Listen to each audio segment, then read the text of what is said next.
Hey, what's up guys, Little Luigi here, welcome to STeller episode 5.2. This round, both the living and the dead made a story. Let's take a look at them. In the living story, the law took the main character's Xbox One video games. Portal was the only game left on the shelf, and the main character noticed a portal on the ceiling of their closet. They went inside the portal and went into the Aperture Science Enrichment Center. The escape portal evaporated though, so we went to go get the portal gun. The main character then traveled to the nearest GameStop to try and trade the portal gun in to buy back the games.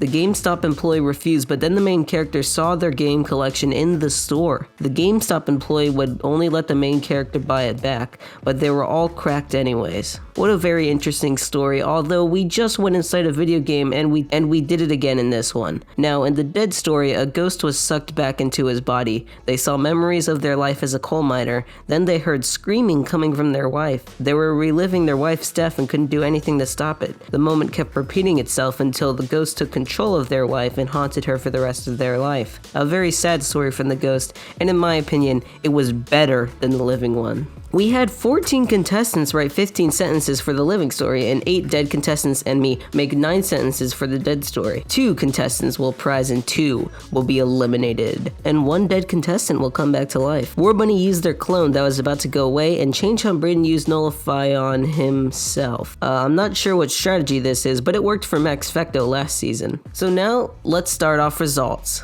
For the living contestants, the winner got a sweet score of 76.92%. That's better than last round. The cool contestant that won this round is Motivational Lizard. He is back on a roll. He made the funny GameStop joke, which got a lot of people's votes, although it only had 1 first place vote. Their sentence was the least controversial of everyone's here. Your prize is 3 Little Luigi Points. Congratulations.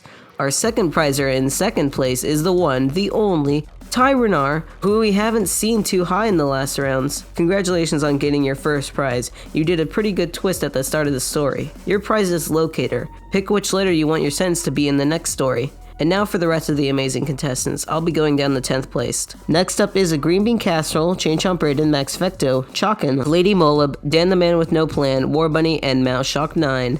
Down in the danger zone is Percival, Zap, CG3K, Sigh of Disdain, and War Bunny's clone sentence. Our first safe player that's in 11th place is Sigh of Disdain, who made the GameStop employee refuse to give up the game collection. You are safe from danger.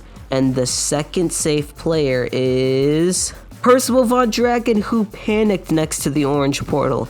After him is War Bunny's clone, which means that Zap and CG3K have unfortunately been eliminated from the competition with pretty close percentiles. CG3K was also a participant in the last season. Zap, your ending did not appeal to our voters and they did not feel satisfied. You also took many days to submit your ending. Your badge will be Lame Ending for the ending you made. CG3K, you for some reason did not add to the story and instead went meta and said the story needs to speed up. Ironically though, you're slowing it down by not making an actual sentence, and it was in the middle of the story anyways. For this reason, your badge is impatient for not being able to wait longer for the story to move on. Thank you guys so much for playing and good job for doing better than half the contestants.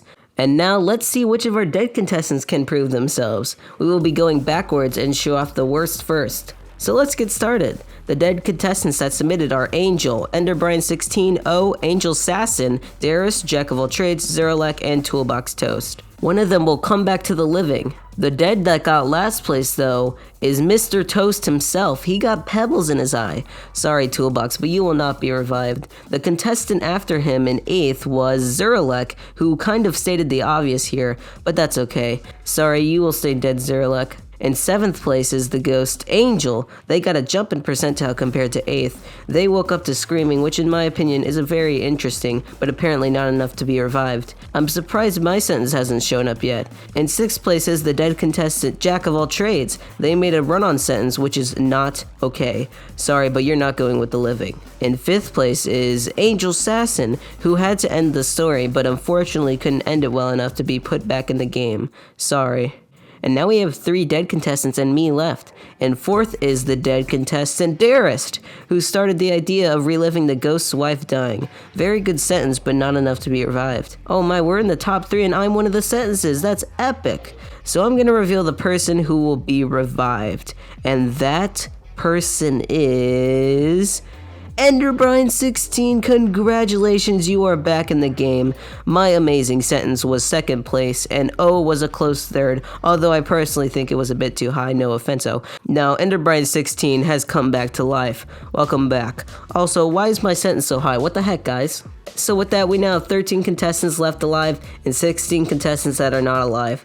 Good try, dead contestants, I like your effort. It's now time to look at the statistics. Max Fecto and Motivational Lizard stay in the lead with percentile, and unfortunately Percival is not doing so good. Braden has now become the most controversial submitter, and Motivational Lizard is now the least controversial as well. The length of your sentences has gone down again. You guys can make long sentences if you want, you know. Max Fecto has made the longest sentences right now. Lady Mullip has been the closest to the start of stories this season.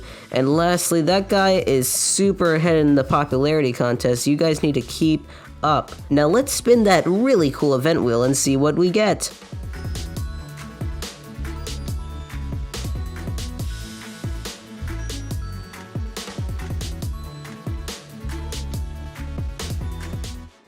Whoa, we landed on room for creativity, which means every contestant will have to submit 2 sentences for their letter of the story. This will make the story twice as long. By the way, the 2 sentences will be combined into 1 submission, not multiple submissions. The starter sentence for round 6 will be, after I finished lunch, I noticed a weird noise outside my window, and when I looked out, I saw an alien-looking creature wandering around in my backyard. That's right, it's an alien story. Be creative and clever, contestants. See you later.